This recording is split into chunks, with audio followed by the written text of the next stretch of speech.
On est au Gala de la Jeunesse 2023, Gala de la Jeunesse organisé par la mairie du 13e et ses partenaires. Comment ça va, monsieur le maire? Moi, je vais très bien. Alors, je précise, hein, on est dans les étages de la mairie parce que on aurait été au milieu du gala, je pense qu'on ne serait pas beaucoup entendu. Mais moi, ça va très bien. J'aime bien cette ambiance. Et puis, symboliquement, moi, j'avais envie que les premières manifestations, enfin, en tout cas, dans les toutes premières manifestations de notre salle des fêtes rénovée, on puisse inviter les jeunes. Et je dirais même que j'avais envie de faire un spectre large. Et donc on a même invité les tout petits à l'occasion de l'arrivée de l'âne Trotro, ça parlera peut-être à quelques-uns. Et je voulais qu'il y ait le gala de la jeunesse parce que symboliquement, rouvrir la mairie et terminer l'année avec les jeunes du 13e, je trouvais ça vraiment sympa. Quels sont les enjeux de ce gala pour vous en tant que maire? Bon, les enjeux sont multiples. D'abord, c'est permettre aussi d'avoir des passerelles entre les différents équipements jeunesse, hein. Il y a les centres Paris à Nîmes, il y a les éducs de prévention qui sont en contact avec un certain nombre de jeunes. Enfin, il y a pas mal de lieux qui reçoivent les jeunes dans le 13e, mais ces jeunes ne se voient pas souvent.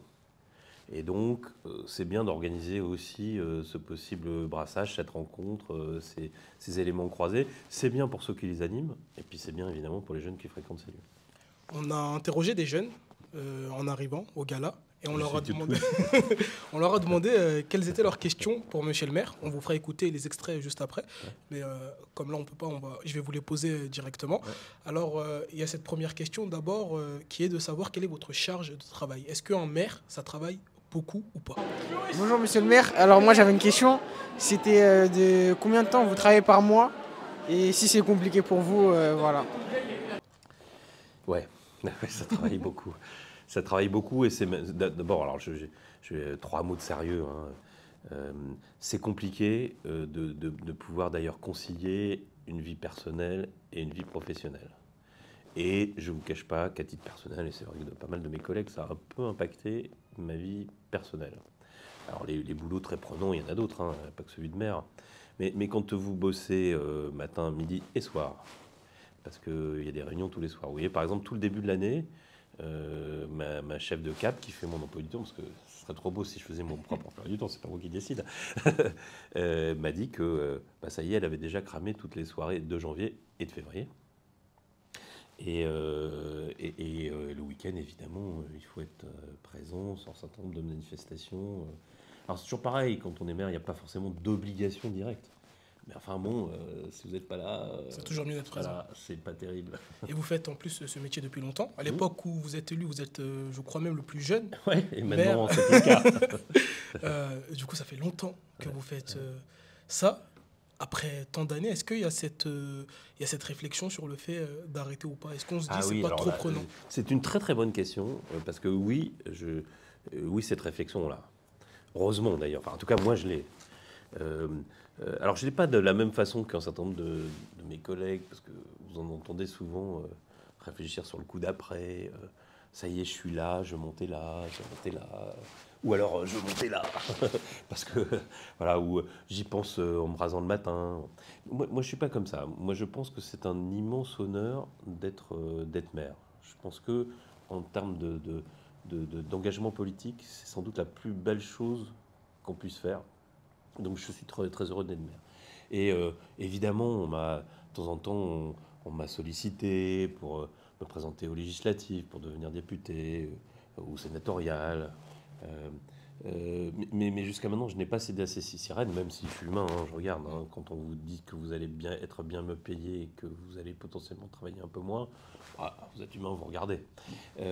Mais je trouve que c'est beau d'être maire parce qu'on est au contact avec les gens, puis on travaille sur le terrain. Et puis moi, j'ai un espèce de vieux fond paysan, quoi. J'aime bien planter les trucs et les regarder pousser, quoi, hein. Alors, c'est sûr que quand on est à l'Assemblée nationale, enfin quand on a un député qui compte, on passe un peu plus souvent dans les médias, on fait le beau à la télé. Alors moi, ça m'arrive d'aller à la télé, hein, mais c'est pas mon job direct.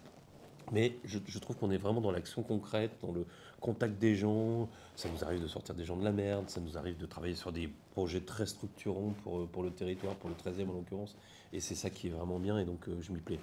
La question, c'est pas dans la vie personnelle, même si ça compte, mais c'est aussi est-ce que j'aurai la sève de continuer, hein, trouver l'énergie d'animer une équipe, parce qu'on n'est pas tout seul, d'avoir des idées, d'avoir les... Voilà, c'est ça qui me... C'est la question qu'il faut vraiment se poser. En parlant de questions, vous parliez de contact aux gens, vous parliez d'argent. On a cette deuxième question d'un jeune qui demande, est-ce qu'un maire, ça gagne bien sa vie? Alors monsieur, j'ai une question. Est-ce que votre travail il est bien rémunéré? Alors, d'abord, moi je ne regarde pas ma fiche de paye, je devrais l'annoncer plus précisément, mais je réfléchirai à votre question, comme ça je serai capable de répondre. Moi ça ne me dérange pas parce que c'est public de toute façon. Mais au-delà de ça, moi j'aurais envie de faire avancer la réflexion. Alors j'estime que je suis suffisamment payé, c'est pas la question. Mais mes revenus sont au-dessus de la moyenne des Français. Donc voilà, je ne m'estime pas lésé, c'est pas la question. Mais par contre, ça doit être le seul job, maire ou même haut responsable politique, où vous avez beaucoup de gens sous votre responsabilité qui gagnent bien plus d'argent que vous. C'est-à-dire que généralement, quand vous êtes chef d'entreprise, c'est quand même assez courant qu'on ait le plus gros salaire. Voilà. Là, tous les grands directeurs qui sont sous vos ordres, ils gagnent beaucoup plus d'argent que vous. Beaucoup. Et ils n'ont pas à remettre leur mandat en jeu tous les X années. Donc voilà, alors, je ne dis pas que c'est une anomalie phénoménale, mais il faut vraiment quand même arriver à se poser la question, parce que je ne pense pas qu'il faut que ça soit tabou, parce qu'on dit toujours que les élus gagnent trop. Il y a beaucoup de fantasmes. Hein. Il y a plein de gens qui pensent que j'ai un appartement dans la mairie. C'est pas le cas. Non, c'est pas le cas. Pas le cas, malheureusement, parce que là, pour le coup, je gagnerais bien mieux ma vie. Il y a plein de fantasmes. Bon, mais c'est la vie, c'est comme ça. Hein. Ou que j'ai un garde du corps en permanence. C'est pas le cas non plus. Non, c'est pas le cas non plus. D'ailleurs, c'est désagréable parce qu'il y a parfois des gens qui m'accompagnent et comme par hasard, quand ils sont pas blancs, on les prend pour mon garde du corps. Voilà, donc c'est très désagréable pour eux. Enfin bon, je ferme la parenthèse, c'est un petit message pour le public. Mais c'est en tout cas, on ne fait pas le boulot de maire pour gagner du pognon. Et moi, j'avais commencé des études d'ailleurs à la fac de Tobiac et on voulait que je sois expert comptable. Je peux vous garantir que si j'avais terminé mes études d'expert comptable, j'aurais bien mieux gagné ma vie que si j'avais été maire. Mais je me serais sans doute beaucoup plus emmerdé. Du coup, il n'y a aucun regret. Et non, aucun regret. Moi, je trouve ça... Enfin, après, les gens trouvent des choses dans leur sentiment intérieur où ils vont les chercher. Moi, j'aime bien m'occuper des autres. J'aime bien m'occuper de la chose publique. J'aime bien ce sens de l'intérêt général. Vous voyez ? Et s'engager pour des choses auxquelles vous croyez, je pense que ça n'a pas de prix. Et je suis payé correctement. Ce qui est plus désagréable, c'est pas tant le niveau de salaire, c'est le fait qu'on ait zéro couverture sociale. Ça, c'est plus désagréable. C'est-à-dire que si vous perdez votre job, vous n'avez pas le chômage, par exemple. Ok, c'est bon à savoir. Donc c'est un peu désagréable, quoi. Enfin, je veux dire, vous vous mettez en danger quand même beaucoup. Et votre famille aussi, au passage. Voilà, il y a des choses qui gagneraient quand même à être corrigées, ou y compris la possibilité de se réinsérer dans la vie privée, voire publique, en étant fonctionnaire. C'est ce qui se passe en Allemagne. Hein. Vous avez des passerelles qui sont organisées pour les élus. Je trouverais ça beaucoup plus sain, quoi, hein. Et en France, comme on n'ose pas parler de ces sujets, évidemment, on ne les traite pas et c'est pas bon. Les habitants ont également de l'empathie pour vous. Et il y a quelqu'un qui nous demande comment elle s'est passée l'année du maire en cette année 2023. On est sur la fin de l'année. Bonjour monsieur, comment s'est passée cette année 2023 aujourd'hui pour vous? Comment s'est passée l'année? Bon, d'abord, moi, il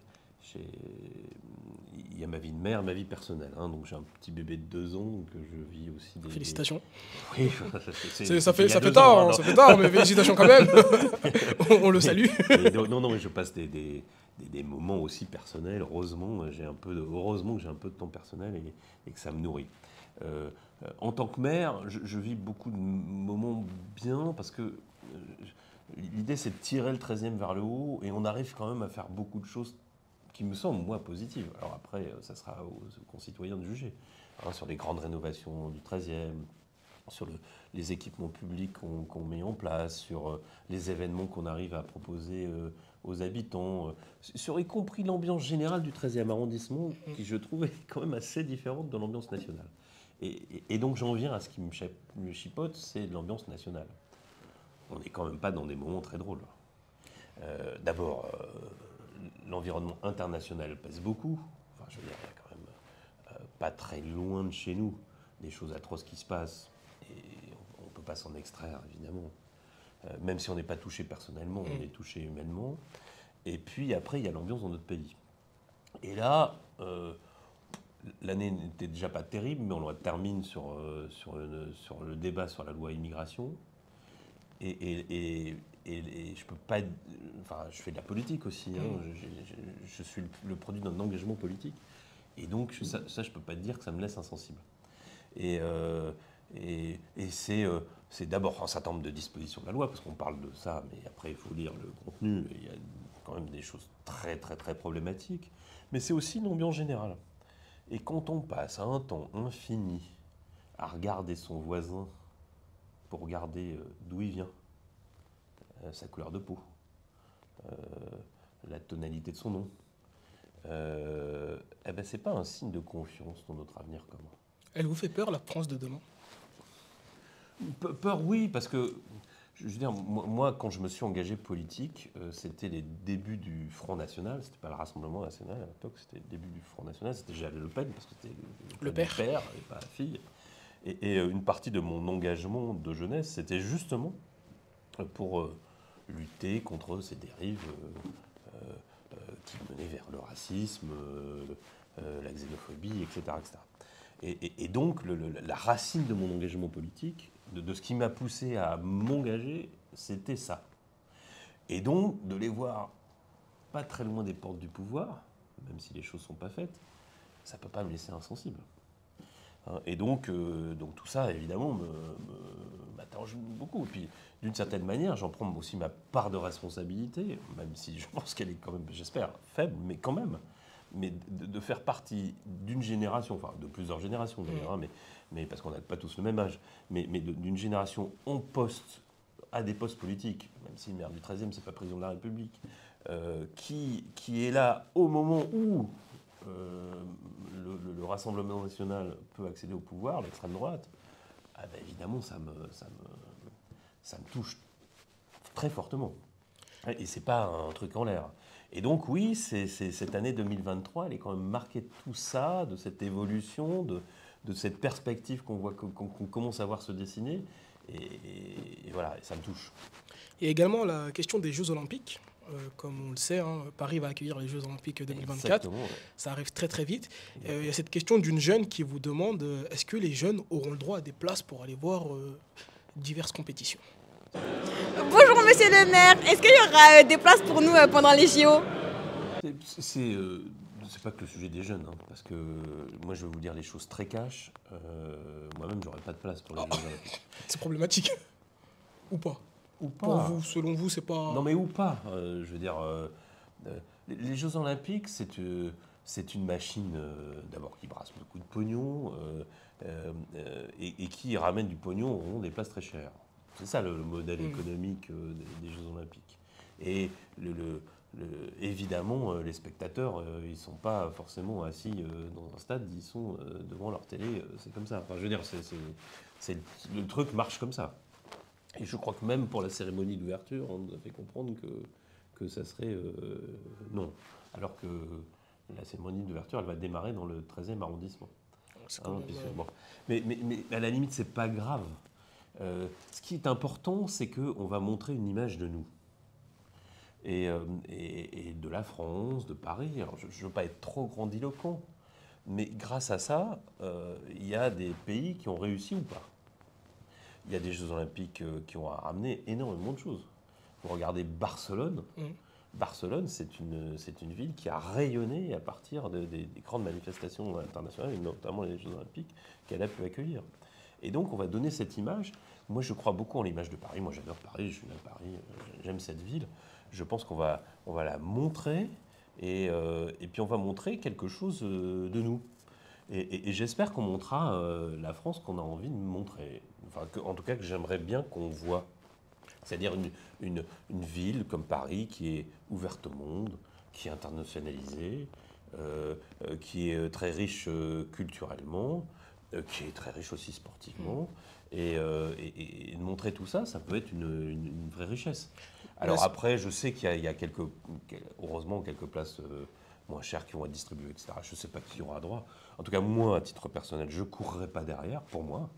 Et si ça peut aller vers d'autres, c'est mirable. Parce que est-ce que c'est pas problématique de se dire aussi que les Jeux Olympiques, on les a pas tous les 4 ans. Enfin, on les a tous les 4 ans, mais on les a pas tous les 4 5 ans, en l'occurrence. Voilà, la dernière fois, c'était il y a on les a pas souvent à Paris. Est-ce que ouais. c'est pas dommage de se dire que des jeunes Parisiens issus de Paris même ou même de la banlieue parisienne n'auront pas accès à tout ça alors que c'est chez eux? Oui, d'abord, évidemment, on ne peut pas être insensible à ce discours. Et j'espère qu'effectivement, il y aura un certain nombre de places distribuées. Mais ce n'est pas ça les Jeux Olympiques. Les Jeux Olympiques, en dehors de ceux qui vont payer cher pour les financer, les Jeux Olympiques, c'est d'abord inviter la famille olympique. Et donc, les places, elles vont d'abord, évidemment, aux athlètes, à une partie de leur famille, de leurs accompagnants, de leurs accompagnements sportifs. Et donc, c'est une masse énorme de personnes qu'on accueille et il faut bien les accueillir. Enfin, je veux dire, voilà, et puis c'est comme ça. Enfin, je veux dire, c'est pas grave. L'important, encore une fois, c'est de voir ce qu'on va montrer. Et d'ailleurs, les gnagnateries de ces derniers mois m'ont un peu gonflé, quoi. Voir les contre-pieds. Enfin, quand je vois la présidente de la région dire on va augmenter le prix des... Valérie Pécresse, en l'occurrence. Et c'est pas pour faire de la politique aérime. Enfin là, quand même, c'était très grossier. On avait annoncé dans le truc des JO que les transports publics seraient gratuits. Et là, on augmente. C'est ça, ça passe de 2 à 4 euros le ticket. Au moment de... Quel signal on donne? Enfin, ça fait vraiment la mesquinerie à 2 balles. Ouais. Et aussi cette question d'une jeune, pour finir, qui demande qu'est-ce qui est prévu pour les jeunes du 13e arrondissement dans le futur, dans le 13e. Bon. Bonjour monsieur le maire. Alors ma question c'est qu'est-ce que vous avez prévu pour le 13e dans le futur? D'abord, il faut... Enfin, moi je déteste les discours trop segmentés. De toute façon, évidemment qu'on prévoit des choses pour les jeunes, et ça fait partie de notre job, comme toute la population. Mais les trucs très structurants qu'on prévoit pour les jeunes s'adresseront à des personnes qui seront jeunes au moment où ça ouvrira, et donc pas les jeunes d'aujourd'hui. Donc tout le discours, ah là là, on va faire ça pour les jeunes en le disant aux jeunes. Pour les jeunes, c'est très relatif, parce que la jeunesse, c'est très relative. Hein, vous me le disiez tout à l'heure. Pour moi-même, c'est comme ça, le temps passe. Et donc, oui, on a plein de choses dans les tuyaux, mais quand on fait des trucs très structurants, je parle de reconstruire un centre par Nîmes, ou des équipements sportifs très structurants, ou des choses comme ça, évidemment, ça prend du temps. Et ça va s'adresser, j'espère, aussi aux jeunes d'aujourd'hui, même s'ils sont plus jeunes au moment où ça ouvrira. Mais en tout cas, ça serait stupide de dire les jeunes, on va faire ça pour vous, puisque ça sera pour les jeunes de demain. Et donc, j'aimerais bien aussi, enfin, c'est un truc que je peux faire passer, c'est que il faut arriver, quand on est jeune, à se projeter, quoi. Et en plus de ça, je pense que c'est une génération comme ça, intuitivement, qui jouera un rôle très particulier dans notre société. Je ne suis pas le seul à faire cette analyse. On est dans une société, en ce moment, dans une période, me semble-t-il, historique, qui est une période de basculement. Il y en a eu d'autres, des périodes de basculement dans l'histoire. Mais quand on le regarde, il y a quand même toute une série de signaux. Les périodes de basculement sont toujours très intéressantes à analyser après coup et très difficiles à vivre sur le moment. C'est comme ça. Mais peut-être la chance de la génération des jeunes d'aujourd'hui, c'est d'arriver vers vers la fin des grosses crises. Hein. Et donc, là, on a une succession de crises. Il y a une crise économique très forte, avec tous les prix qui se font casser la gueule. Il y a des tensions terribles qui mènent à la guerre. Et donc, c'est pas que des tensions. Ça, parfois, ça passe par là. Il y a des tensions politiques très fortes. Il y a le moment de démocratie qui est interrogé, ce qui est quand même à la fois d'une très grande gravité. Et en même temps, je me dis qu'une période comme ça, si ça va dans le bon sens, et donc ça sera votre génération, notamment, de la faire basculer dans le bon sens, eh ben, ça ouvre des belles périodes de prospérité. Si ça va dans le mauvais sens, ben là on s'enfonce dans la crise. Donc ces périodes de basculement, c'est des périodes où chaque citoyen a un rôle plus important qu'à l'accoutumée pour diriger les rails dans le sens qu'il faut. Et ben voilà, ça donne une responsabilité particulière à la jeunesse d'aujourd'hui, en tout cas à ceux qui ont l'âge d'être jeunes aujourd'hui. Et en même temps, c'est un formidable défi. Parce que si c'est pour pleurer sur le lendemain, même une question comme le réchauffement climatique, moi je ne suis pas à me dire ça va être atroce, on va tous mourir en suffoquant dans 20 ans.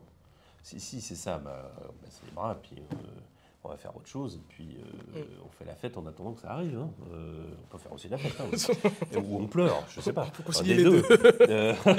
On crame tout ou on pleure. Bon, mais évidemment que le défi, c'est pas d'attendre que ça arrive et de dire oulala, ça va être atroce. Le défi, c'est de trouver des solutions. Alors, les solutions, elles peuvent être multiples. C'est changer notre façon de vivre, etc. Il y a sans doute une part, hein, puis il y a une part aussi heureusement aussi de découvertes qui nous permettront de surmonter les choses. Et c'est sans doute sur ces deux jambes qu'il va falloir marcher. Et voilà, ça c'est des formidables défis. Et quand on voit, moi je distribue les brevets, c'est intéressant parce que là, pour le coup, on les voit, tous les jeunes de l'arrondissement, quasiment tous. Hein. C'est intéressant de comprendre un peu les aspirations, vers quel secteur ils veulent aller, leur façon y compris dans leur sensibilité, dans leur comportement. C'est intéressant. Et donc, moi, quand je vois tous ces jeunes, j'ai beaucoup d'espoir. Hein. Je ne suis pas pessimiste. D'ailleurs, en 2 mots sur le brevet, il y a le ministre de l'Éducation nationale, Gabriel Attal, qui a annoncé maintenant que le brevet ne serait plus donné. Avant, on pouvait le donner à 9,90, 9,98, 99. On donnait le brevet, on complétait les points. Maintenant, il n'y aura plus de ça. C'est 10 ou on ne l'a pas.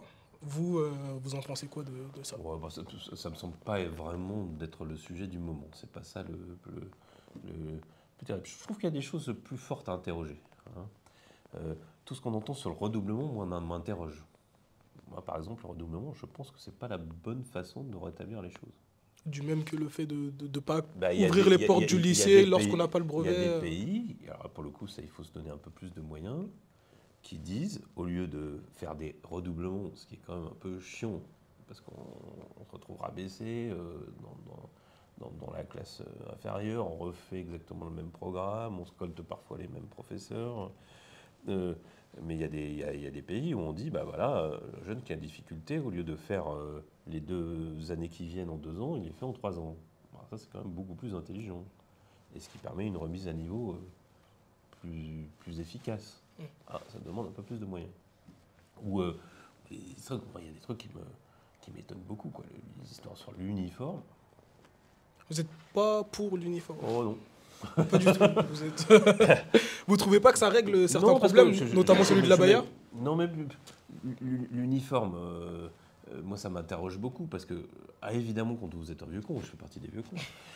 Pas du tout. L'uniforme, c'est bien, il n'y aura plus les marques, tout ça. D'abord, c'est pas vrai, hein, parce que sous les trucs, il y aura les marques, pareil. Et puis surtout, je me mets à la place. Je me dis, si j'étais jeune et qu'on m'obligeait à porter la blouse toute la journée, je suis pas sûr que ça m'enchante, quoi. Donc il faut de temps en temps se mettre un peu à la place des autres et pas se projeter de là où on parle. Et quand je me mets à la place des jeunes, franchement, moi je trouve qu'on est très dur d'ailleurs avec les jeunes en général. À chaque fois qu'on parle des jeunes, c'est en négatif. C'est comme un truc qu'il faut encadrer. Je veux dire, c'est quand même problématique. Les jeunes, c'est pas une menace. C'est notre avenir. Je dis une évidence, mais qui gagne à être rappelée. Et les jeunes, à chaque fois, c'est un petit effroi, quoi. Les jeunes. Je peux en témoigner. Non, les jeunes, c'est pas. Donc un peu plus de confiance. Et puis alors ça ne veut pas dire qu'il faut. La question de l'autorité. L'autorité des professeurs est un vrai sujet. Vous croyez que parce qu'on va mettre des blouses à des gamins qu'ils vont respecter mieux leurs professeurs? Ça peut pas apporter un peu de structure, de rigueur? Ouais. Moi, je ne suis pas contre la structure, la rigueur. Hein. Mais vous ne pensez pas que ça peut passer par l'uniforme? Ouais, je crois très très très faiblement. Je crois très très faiblement. Mais si on veut régler d'autres problèmes, on les règle frontalement et pas forcément en passant par ce biais-là. Bon, et puis par ailleurs, ça fait un petit surcoût pour les familles aussi. Hein. Parce que là, Gabriel Attal, il a glissé en tour de phrase que non, ce ne serait pas l'État qui Ouais, ce sera la charge des familles. Bon, donc, bon, est-ce que les familles ont. C'est intéressant qu'ils mettent 200 balles par uniforme chaque année pas sûr. Enfin, pas forcément, parce que c'est le prix estimatif. Je ne suis pas sûr que ce soit forcément la première dépense à assumer, non. Enfin, je sais pas, après bon, ça c'est discute. peut-être moi qui on est le 22 décembre. Pourtant, vous regardez, j'ai pas les cheveux longs. Non, mais c'est bien d'en discuter. On est en soir de fête, hein, on le disait, soir de gala. On est sur la fin de l'année. 2023, ça a été une année mouvementée. Hein. On a vu de toutes les choses. Tout à l'heure, à la radio, on faisait un peu une rétrospective de l'année, de ce qui nous a marqué, pas marqué. Au niveau médiatique, qu'est-ce qui a marqué Jérôme Coumé? On finira sur ça. Et surtout, j'aimerais aussi que vous adressiez vos vœux aux habitants du 13e. Qu'est-ce qu'on peut leur souhaiter pour 2024? Au niveau médiatique, je crois que j'ai déjà parlé de ce qui me... Mais je ne veux pas parler de... Je veux pas terminer sur une note négative. On va finir sur du positif. On va essayer de finir sur du positif. Ça peut être une note positive. Les dernières semaines qui ont été pénibles. Non, moi, j'aimerais bien plutôt parler un peu des choses positives du 13e, on peut en parler, et parler notamment de l'année 2024 plutôt que 2023 et pas des JO, parce qu'il ne se passera pas que les JO en 2024. Mais vous voyez, par exemple, l'année prochaine, on va accueillir l'INRIA. L'INRIA, c'est le grand institut, la grande école de l'intelligence artificielle. Et là, on commence à voir les trucs se dessiner. On a installé la station F il y a quelques années. L'INRIA, beaucoup un environnement évidemment très estudiantin dans le 13e, etc. etc. Est-ce que tous les mômes vont passer par ces écoles? Je ne sais rien. Mais ce que je sais, c'est que c'est dans ces écoles, dans ces lieux, etc., qu'on invente les emplois de demain.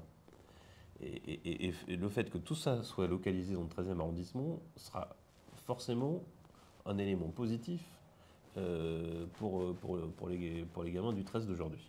Voilà. Et donc voilà un élément positif. Évidemment, on aura plein d'autres éléments sympas. On va organiser une grande fête populaire pour inaugurer le stade Pelé, par exemple. Ancien stade Boutroux. Ouais. Et pour moi, c'est un symbole très important parce que ce club de foot que je continue d'appeler les Gobelins. Paris très Atlético. Je ne parle pas en franc, je vous rassure. Mais oui, je sais que c'est le Paris très Atlético. Après, les Gobelins restent aussi, hein, c'est leur nom de. Exactement. Ça reste, c'est bon. Non, mais évidemment le Paris Atlético, mais voilà un club de foot populaire, le premier club de France en nombre d'adhérents. Quand je vois le nombre de gamins qui portent les couleurs du Paris Atlético quand je vais dans les différentes écoles du 13e, etc., bah, je me dis, voilà, il faut reconnaître cette énergie, mais surtout tout le boulot fait par tous les encadrants de ce club. Je pense que grâce à eux, il y a plein de mômes qui n'ont pas fait de conneries et qui ont trouvé justement leur place dans un cadre collectif. Parce qu'au moment des réseaux sociaux, ce qui est paradoxal, c'est qu'on est en contact avec plein de gens, mais on perd le sens du collectif. Et voilà, moi je trouve ça bien de saluer tous ces gens-là qui sont investis. Voilà, donc ça va faire partie, je pense, des éléments. Alors, c'est pas le truc dont on va parler aux 20h de TF1. Hein. Peut-être, on ne sait jamais. Peut-être, sur un malentendu. On verra. J'aimerais bien d'ailleurs, parce que ça serait pas idiot de leur part. Premier club en termes de licenciés, vous on le essaiera en tout cas. Voilà, exactement. Mais voilà, moi, c'est des trucs tels que j'aime parce que c'est vraiment le 13e dans ces moments-là qui s'exprime, quoi. Hein, et c'est ça la richesse du 13e. Hein, on perd jamais ce caractère populaire dans le bon sens du terme. Hein, et voilà, moi c'est 13e, j'y suis né, donc je suis sensible à tout ça. Il y aura évidemment plein d'autres événements sympathiques, et plein d'autres arrivées, des choses qui vont modifier le 13e. Mais ça fait partie de deux éléments, voilà, comme j'ai sorti un peu du lot, parce que ça a du sens. Qu'est-ce qu'on peut souhaiter aux habitants du 13e pour 2024 ? D'avoir plein de choses, plein de bonnes choses. La période des vœux, c'est toujours des éléments importants. Parce que ça fait partie des vieilles traditions françaises de faire des vœux, etc. On peut s'estimer que tout ça est peut-être un peu passé de mode. Moi, je ne crois pas. Parce que c'est un moment, ou en tout cas pour quelqu'un qui est en responsabilité comme moi, où on rencontre plein de gens. Et les gens, ils vous disent plein de choses. Des trucs bien, des trucs pas bien, etc. etc. Et c'est toujours un moment très intéressant parce que vous voyez un peu toutes les catégories du territoire. Les institutionnels, les habitants évidemment. Vous faites le tour des clubs seniors. Vous voyez dans les autres institutions évidemment toutes les autres catégories de la population, les écoles, les crèches, les parents donc, de tous ces enfants. Et donc c'est un moment très intéressant. Et puis ce sont des moments chaleureux. Et puis merde, on en a besoin quand même des moments chaleureux. Surtout en ce moment. Surtout en ce moment. Merci en tout cas, monsieur le maire, d'avoir merci répondu à mes questions. Merci d'avoir répondu au micro de Mon Paris FM. Et on vous souhaite tout plein de bonnes choses pour 2024. Moi aussi, je vous souhaite, tout plein de bonnes choses. Et on espère que ce sera une année beaucoup plus positive que 2023. Même si 2023, c'est pas si mal passé. Mais encore une fois, soyons positifs. Voilà. Alors, évidemment, notre pays est animé de passions tristes et c'est un peu gonflant. Enfin, je veux dire, il y a une espèce de trucs qui sont pas très bons et qui. Mais notre côté positif doit l'emporter parce que c'est ça qui va réussir à nous amener vers justement des choses positives. Vous voyez, la vie c'est comme ça, elle se provoque parfois. On ne fait pas que subir. On choisit aussi le monde dans lequel on vit. Et heureusement, évidemment, après vous avez des actions de la vie individuelles ou collectives, etc. Mais tout ça est le produit quand même aussi de choix et d'énergie qu'on met au bon endroit. Le message il est bien passé en tout cas. Merci encore une fois, monsieur le maire, pour cet entretien. Et merci à vous de nous avoir écoutés. On vous souhaite de joyeuses fêtes de fin d'année. Mon Paris FM.